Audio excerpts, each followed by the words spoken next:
You had your chance and then you blew it. That is the most absurd statement of the year. Nice. Nice. Oh, baby. I'm in my zone, I'm feeling it.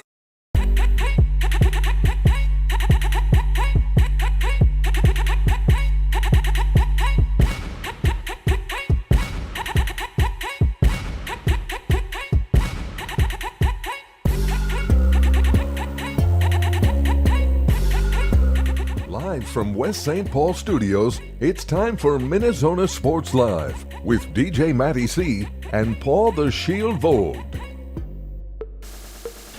And this is MinneZona Sports Live. We are back. Yes, episode 143, 143 episodes of MinneZona Sports Live, and we're glad you're with us. And without further ado, I'm your host, DJ Matty C, a.k.a. Matt Callan, a.k.a. Matty C, etc.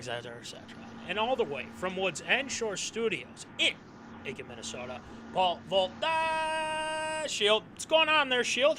You know, I'm feeling pretty good. Obviously, it is a week of change, I think, in many minds, because this is going to be the last episode here from Woods and Shore Studios. So with that, a toast to Woods and Shore Studios. But we still got a lot to get to here tonight.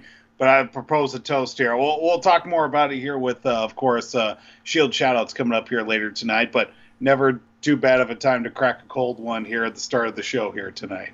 Might as well. And I just thought of that literally as I was doing the intro to you. And Yep.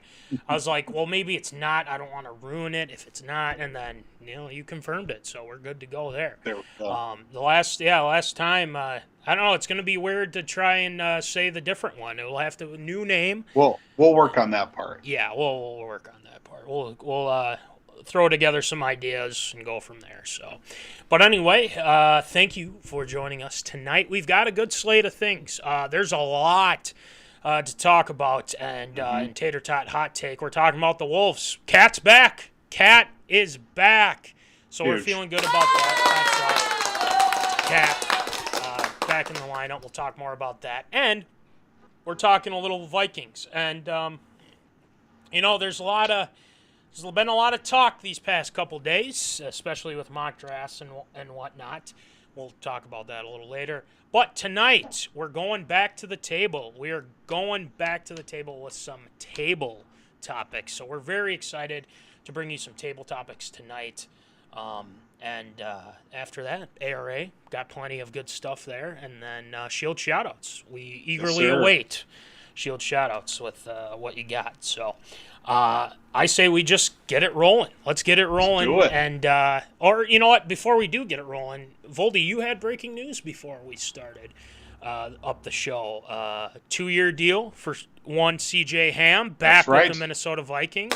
Huge. That's big. So does that mean Dalvin's staying around? Do we know? Well, we got Madison. We got CJ Ham back in the fold. Let's just hope that's more to come. But I guess we'll have to wait and see. I agree.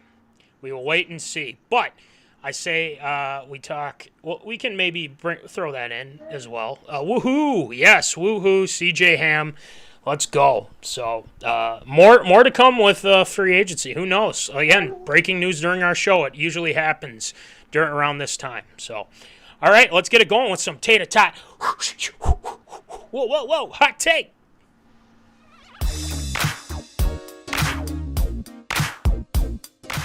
Fresh out of the oven, it's Tater Tot Hot Take.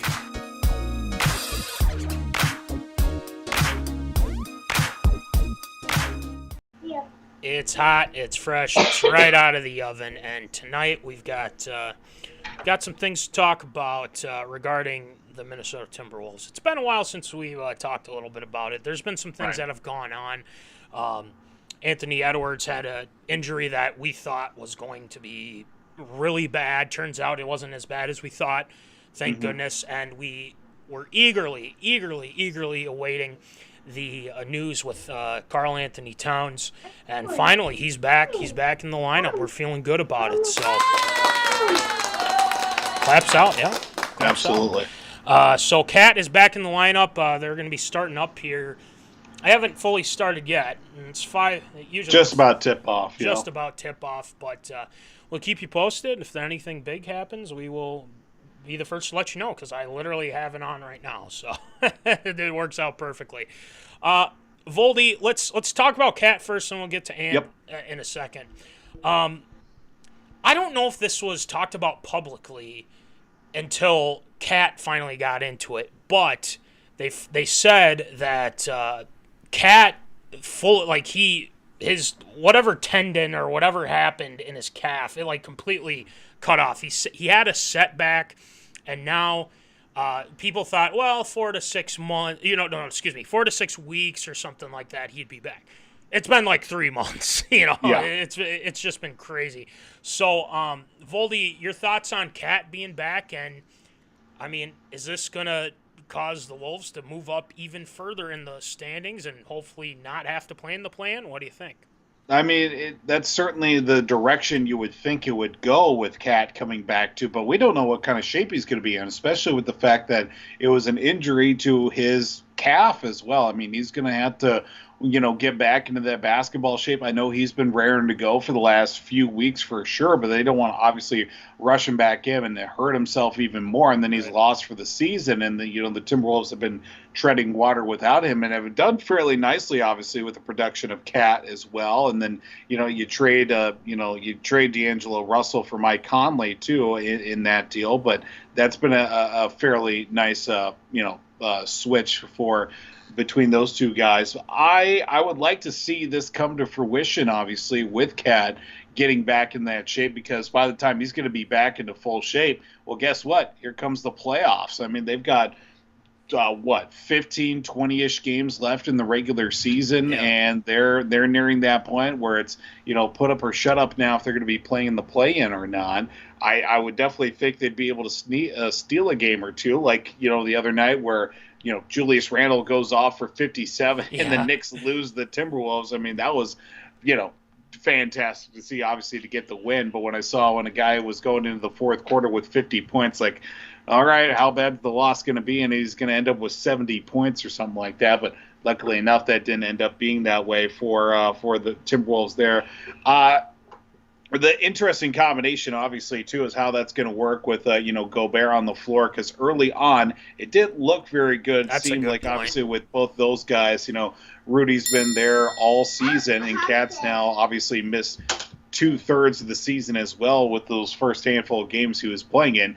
He hasn't played since the end of November, so December, January, February, and now most of March. Like I said, almost 4 months gone, and obviously going to have to get his legs back underneath him. It's going to be, I would say, a bit of a labor of love, but hopefully the Timberwolves, he'll be back, back to his regular playing self here by the time the playoffs come around.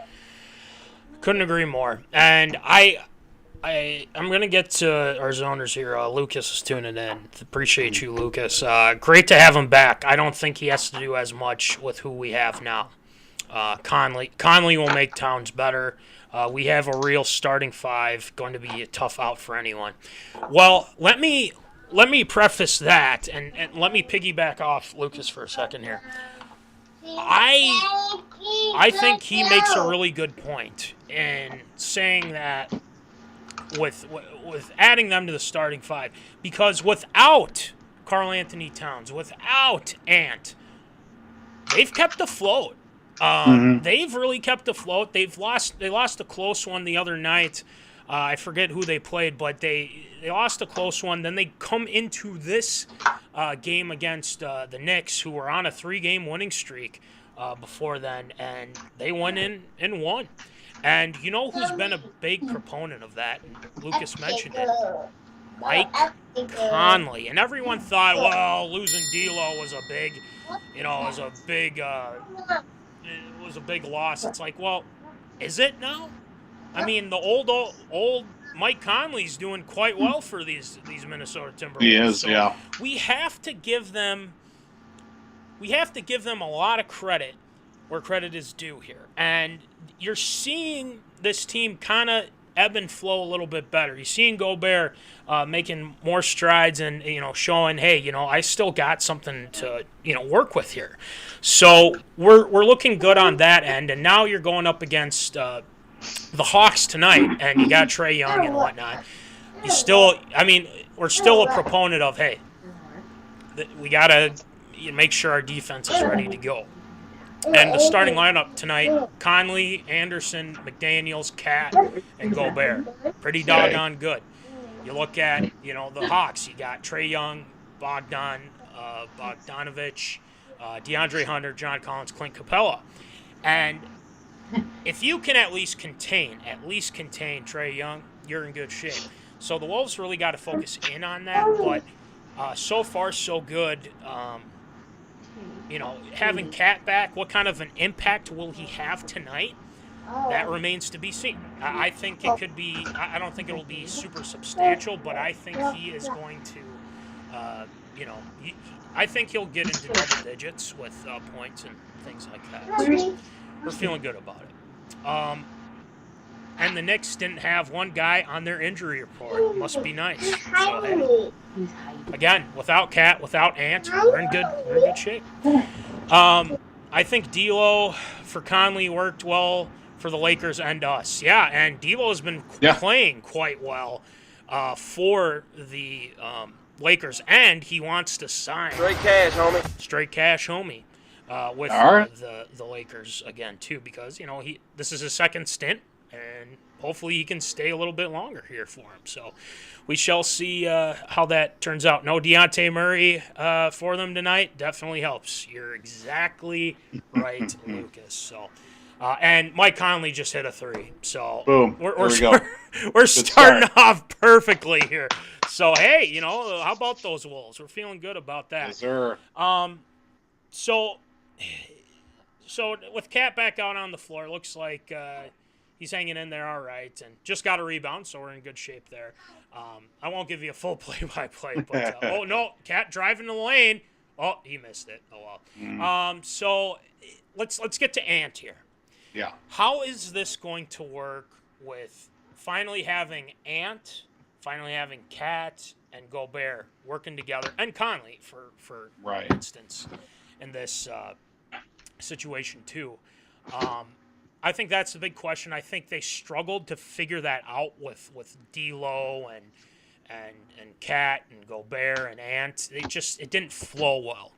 I think with Mike Conley, especially Mike Conley, kind of being a little bit more of a team player as compared with D'Lo not willing to work with Gobert and that whole ordeal. But let's get to Ant. Ant, I think, is thank goodness that injury wasn't as bad as it was, because I saw it and it looked bad. I mean, it looked pretty bad.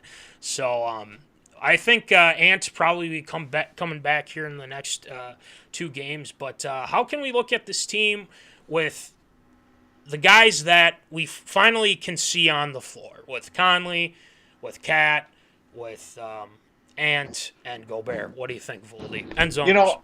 I think there's always been, since Cat's been in the league too, who's that complimentary big guy that can play alongside with Cat? And that's one thing the Timberwolves have really struggled in, trying to find that secondary big as well, because, Cat's not always going to play in the middle of the floor, mucking it up for rebounds. That's Rudy Gobert's strong suit too, but at the same time, Gobert's not afraid to go out there and get dirty and get some points in the mix as well. I think allowing Cat to be able to be more kind of a facilitator of the offense too, to go along obviously with Ant on the floor too, but not all 3 guys are going to be on the floor at the same time all the time as well. So a little bit of versatility in there. Cat can spread the ball around. He doesn't have to be the main scoring threat, but when he wants to, he can certainly do that, knowing the fact he's got Gobert down in the post, or Rudy the other way around as well. One guy outside, one guy inside messing around, and then obviously Ant's got nothing but options in front of him too. Hey, let's go ahead, and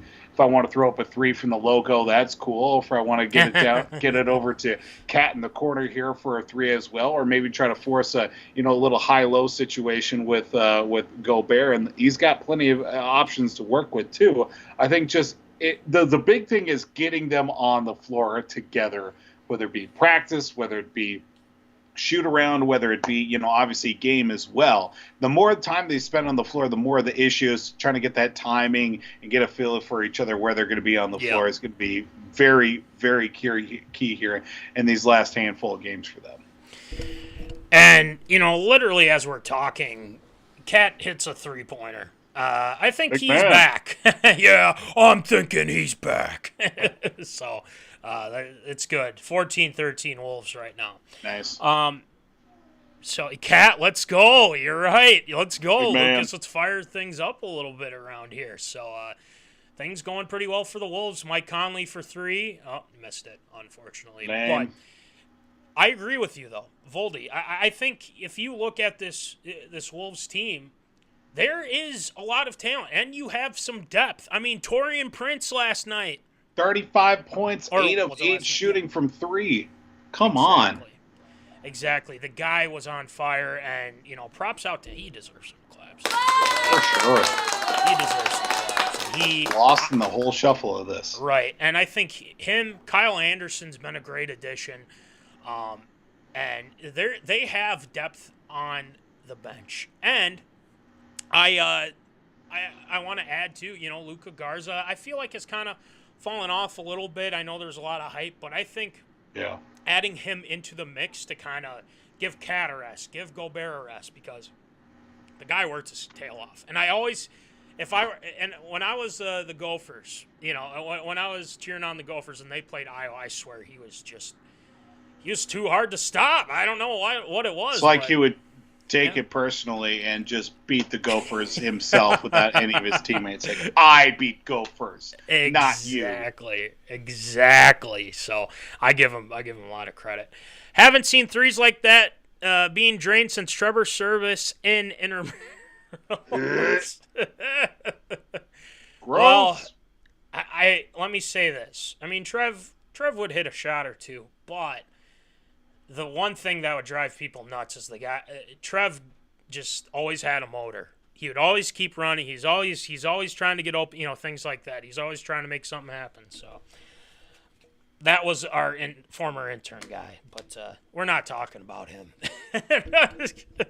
So, all right, we'll keep you up to date on the Wolves game here, and we'll take a look at how things are faring. And right now, Wolves have the lead by 2, 16-14. So, all right, Voldy, let's get into some Vikes talk here. I wanted to do this just because there's just so much talk with the Vikings. Right. Lamar Jackson could be coming to Minnesota. I don't know about that. And then, in the draft, the Vikings trade Kirk, or they do something. There's all these theories online. But the big one that has swept Vikings Twitter has been them selecting a quarterback at 23. And that quarterback is Tennessee quarterback hendonhooker. I really haven't seen much tape on the guy, if I'm being completely honest. I know that Tennessee was really good this past year, and rightfully so. Daniel Jeremiah has us taken him at 23. So I won't fully go into it anymore, but I just want to ask you, Voldy, and the Zoners too, like, are we okay with taking a quarterback, being the heir apparent to Kirk at 23? What do you, the Zoners, and Voldy think? I just think it's funny. I'm perfectly comfortable with taking quarterback. Obviously, you want to plan for the future, but, that could rub Kirk the wrong way as well, because obviously he's looking for a big deal. And, the last couple seasons, like, when are we going to part with Kirk? When are we going to part with Kirk? When are we going to get rid of him? Yada, yada, yada. But let's talk about the fact the national media wants to slap a guy who tore his ACL this season with Tennessee. True. And put him with the Vikings. It's not like, any other team is going to be slapped with a guy that maybe killed a guy or something during the season. Now let's slap him with the Vikings. More and more national hate by the media on the Vikings. Yep. Look, nothing against hendonhooker. Fantastic player this past season. If he didn't tear his ACL, easily would have won the Heisman. Sure. Tennessee would have been in the national championship game as well. He had 27 touchdown passes to 2 interceptions, nearly 70% of his passes completed as well, 3,100 yards, and he tore his ACL, I think, with a couple of games left in the regular season. So basically, he played 3/4 of a season putting up those numbers.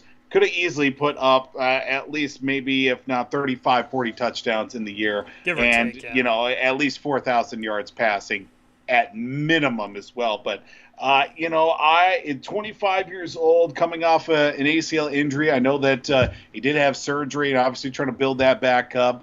He was talking during Super Bowl weekend with the media, too. Apparently he is doing pretty well off the knee brace, building up that strength, and obviously doing throwing as well. I don't remember if he was invited to the combine or not, but it's a great question. From what I remember from the season too, this could be a very interesting one, and I think he's definitely more pro ready than what the Vikings have done with young quarterbacks in the past. Obviously, everybody was like, "Oh yeah, we got Kellen Mond. He's the future." Kellen Mond was, for lack of a better phrase, he was a real gadget player, is what he was. Like, yeah, he tore it up at with Texas A&M as well, but pro style and ready to go quarterback as well. He was a beanstalk, is what he was out there. He was all arm and legs, and not a whole lot of muscle as well. Again, nothing against Kellen Mond or whatever, but didn't really look like a future NFL quarterback as well. Hendon Hooker definitely a lot more capable, a lot more formidable as well, coming out of a true blue blood of the SEC, getting players ready and what they've done here in the last few years with the Volunteers. I would be very interested to see where the Vikings go at the 23 spot. Quarterback, I feel like might be a little bit early. There's a lot second, third round picks as well. Maybe fourth round QB you could start looking at as well. But hendonhooker at 23, I would not be. I don't want to say I wouldn't be mad, but I'd be very quizzical as to the reasoning of why getting quarterback so early in the draft. Couple things. One, I'll get to the zoners here because Lucas says all this QB talk and a lot of mock drafts having us get a QB must be something to it. Yeah, I think there is something to it. National media hates the Vikings. Boom. Exactly. That's it. That's it. And we'll keep harping on that until they actually give some respect. Some do, but not all. Why does he keep doing this? I don't get it. I just trade Kirk for Mitch. Let's go. Let's not go. How about let's not and say we didn't. This is nothing that we want whatsoever. But we see what you're trying to do. My friend. And then Lucas, I mean, it wasn't our offense that was basically dead last. So much Cousins hate. And they all come back, and the reason why they all come back to the, he didn't throw it beyond the sticks for fourth and this, just stop. I'm so sick and tired of hearing about it. He already explained it. And move on. He already talked about it. He was on some Barstool podcast or something Busting like that. With the boys. And he explained, like, the down before, I should have had it right in front of KJ. Yep, should have. So, he's taking blame, and he understands it, and I don't blame him, and he explained it. Dexter Lawrence, I said it, too. Dexter Lawrence was in his face, like, within at least 2 seconds of him snapping the ball. So, I mean, you have that being thrown in. But we're not here to talk about Kirk. Not fully to talk about Kirk, since it does kind of involve him. But hendonhooker, you like what you see from this past year, and obviously you're concerned about the injury. Well, there's been a lot of players that have torn their ACLs. There's been a lot of players that have had that issue of that injury. But there's been a lot of players that have come back from that injury and have done substantially well. And Voldy, you mentioned Kellen Mond. I think that's a great point. The Vikings, from what I understand, they tried to trade up to get Bustin Fields, which I don't think I'd be a fan of. And people are kind of, are on this full Bustin Fields train and be like, he's going to be so much better in year 3. Just watch. There's a lot of things I really don't like about his game, to be honest with you. But that's for another time. But you make a great point in saying, the Vikings are like, he's got some ability, Kellen Mond, and it wasn't there. And that's why they had the ability. He got drafted, so, I mean, good enough. Yeah, definitely. And I look at it and say, there's a little bit, you can see a little bit with him, but he still had that statue-esque issue in the pocket. I mean, the guy is much more mobile. I mean, he's a mobile guy, but again, hendonhooker, I wouldn't be, like you said, I wouldn't be opposed if they went with him. Now, do you expect him to start right away? No. This is going to be at least a 2-year project with him. The fact that the Vikings did not extend Kirk Cousins tells me that they might want to look at they're looking at options. Yeah. And I'm fine with that. I love Kirk. I love Kirk O'Chains. I love the bit and everything like that, but absolutely. You got to make the business move too, So there's a lot to go with it. But Lucas says I would take a young QB if you think one can be the future. If you have a guy, he's there, go for it. Couldn't have said it better myself. So, but yeah, that's kind of how I look at it. That's fine, but this isn't something you can't fully look into it because, let's be honest, are we still a month away? Yeah, we're over a month away from the draft. So this could change like that. I mean, right now Daniel Jeremiah could be like, oh, they're taking a corner because everyone had us taking a corner. It's like we always take a corner. It's just that's kind of how it's been. But it's funny. But yeah, that'll kind of wrap things up with our Tater Tot Hot Take this week. A lot of good stuff happening. The Wolves are down 33-29. But we got to play some defense, so there's that too.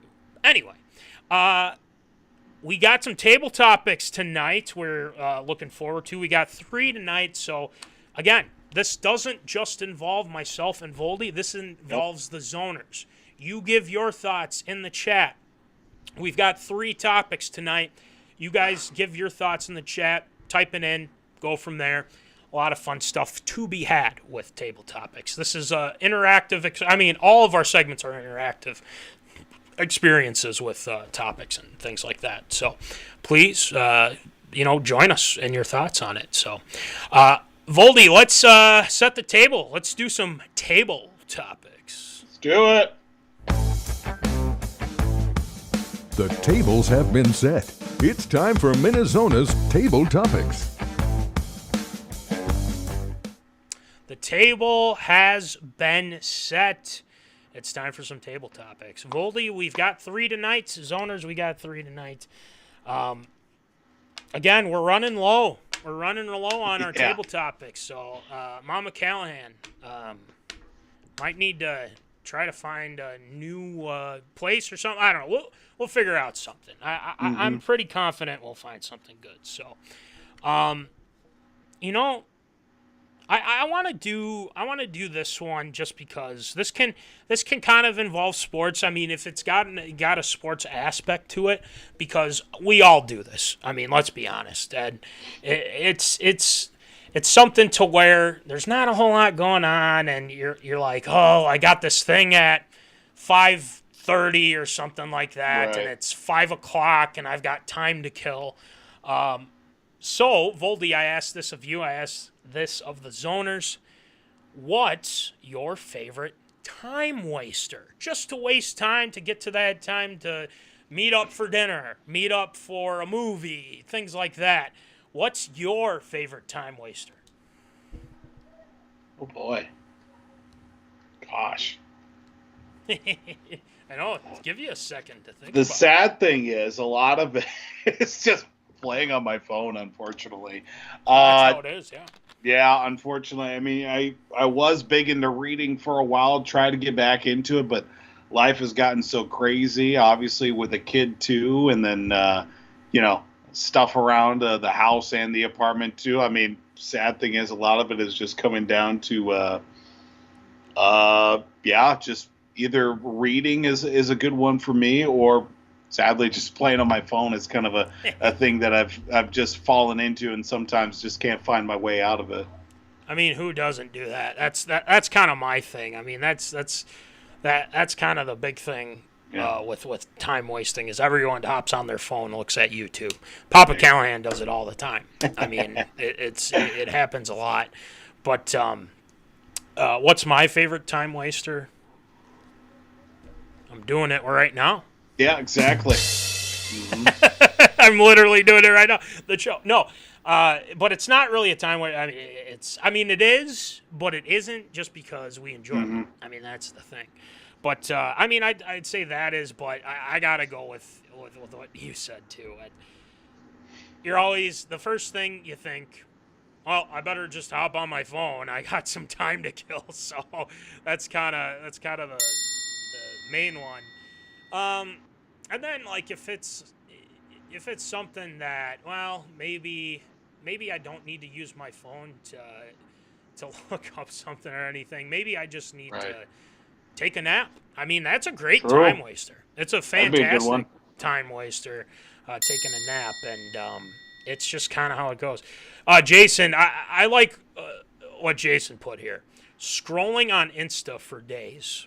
Oh yeah. Yeah, I mean that's almost a given.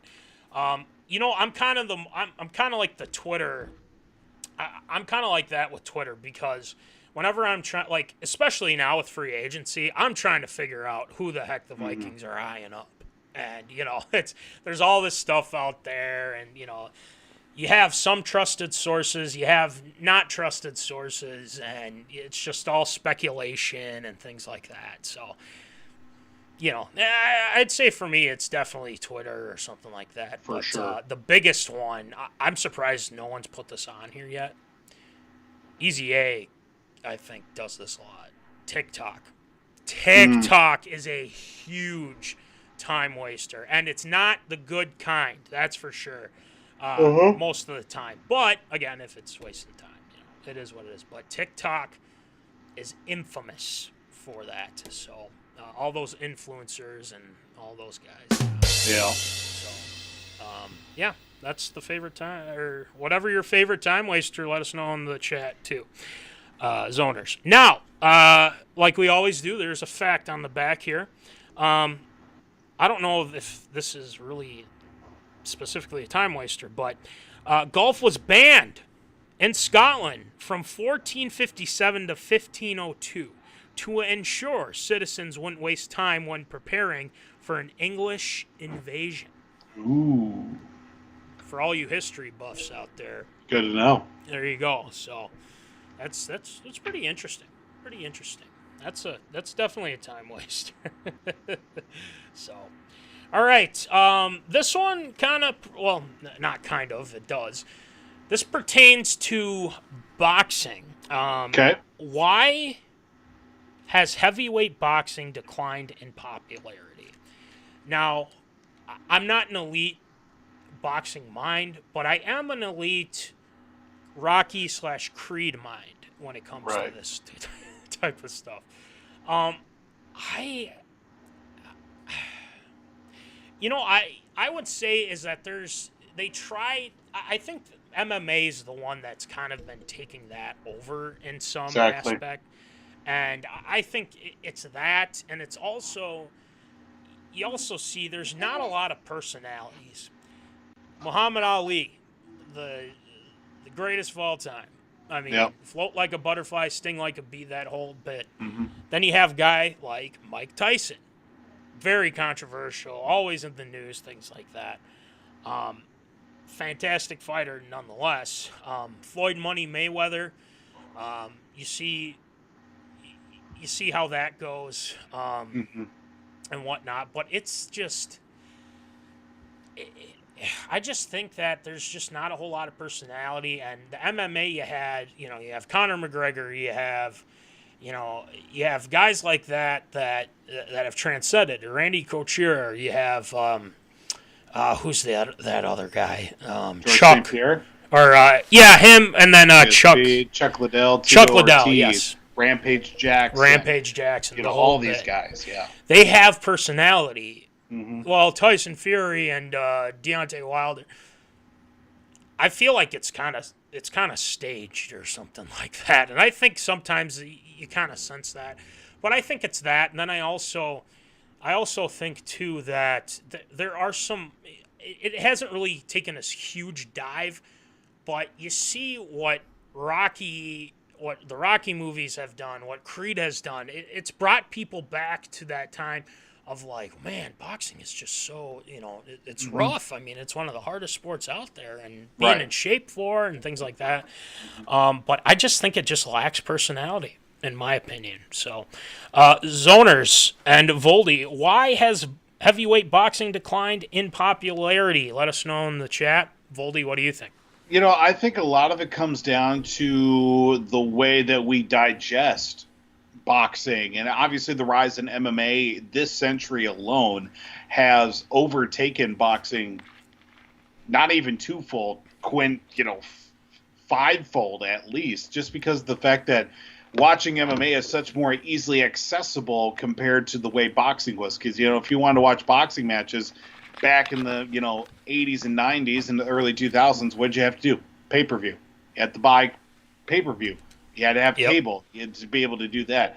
You know, you could turn on anything really much and see an MMA fight. I mean, they've got deals with ESPN and Yep. obviously Spike TV back in the day with the Ultimate Fighter and all those. The WEC was on the Outdoor Channel, then it turned into Versus, and there was so many more ways of organized MMA fighting as opposed to boxing as well. You have all these different organizations and committees and councils to where everybody's winning a championship basically, and you have all these different MMA companies as well, but everybody knows what the UFC is. Some people may know what Pride Fighting is, or some of the international ones as well, but with boxing, it comes down to obviously being able to watch it, how accessible it is.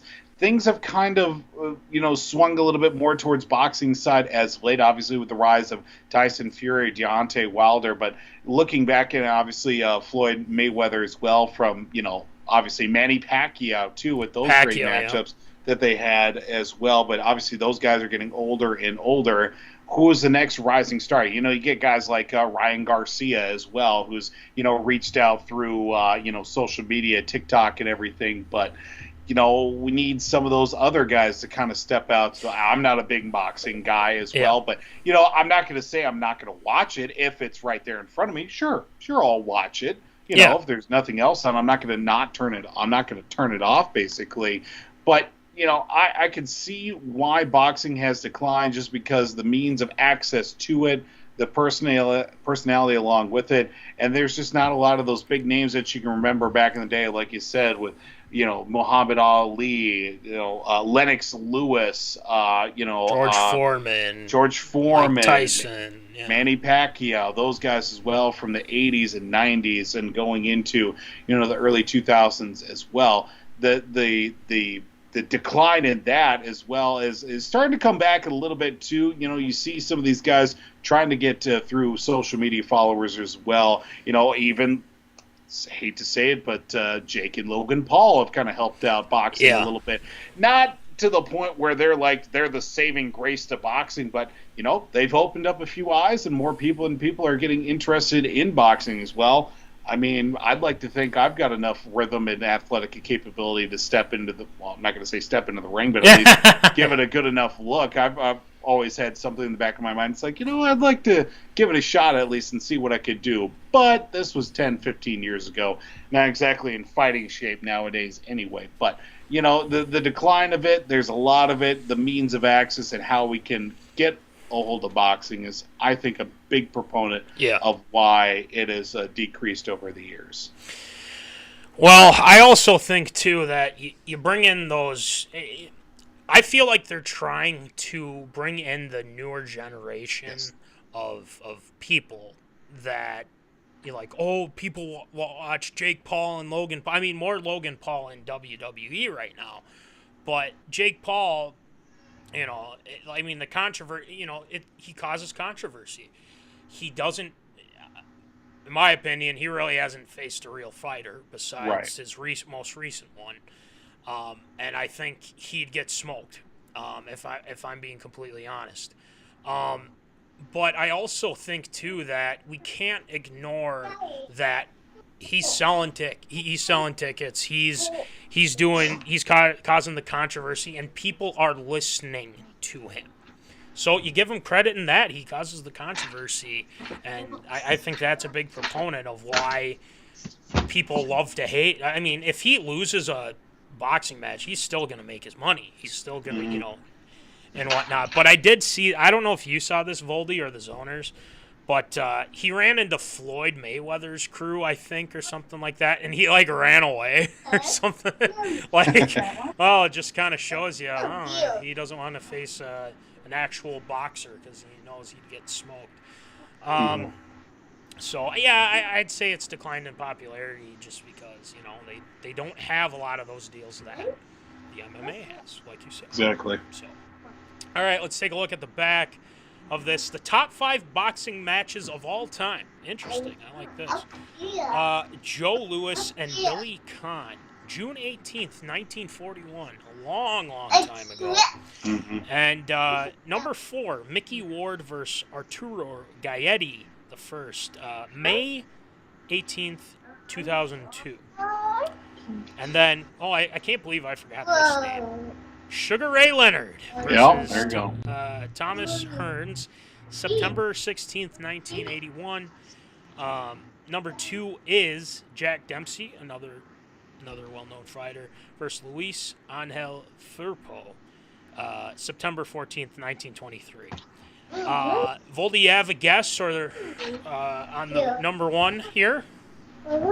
My guess would probably be Ali Foreman, Rumble in the Jungle. Ooh, you are close. You are very, very close. You had the one right with Muhammad Ali, but he took on Joe Frazier. Good old Frazier. Joe Frazier III, October 1st, 1975. So, yes, Muhammad Ali is on this list, but just against a different guy. So, very close. Well done, Foldy. I tried. So, here is the here's what we got here on the back of the card, so you guys can take a look at it.